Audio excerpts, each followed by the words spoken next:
شهادة اللايف كوتش الحقيقة من أكتر الحاجات اللي فرقت معايا في التعامل مع المريض. هي الشهادة دي عبارة عن إيه؟ أو أنت بتستفيد بيها إيه؟ أنت دايماً بيبقى عندك المريض اللي جاي لك العيادة هو مريض جاي يعمل عملية.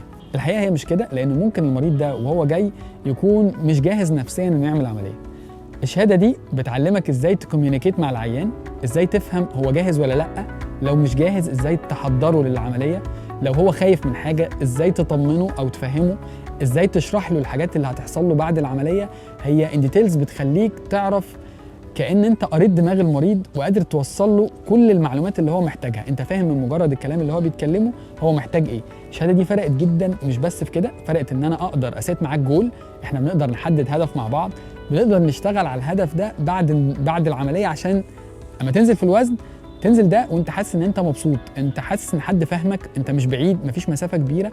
ده بيساعدنا جدا جدا في الحفاظ على النزول واحده واحده مع بعض بعد العمليه.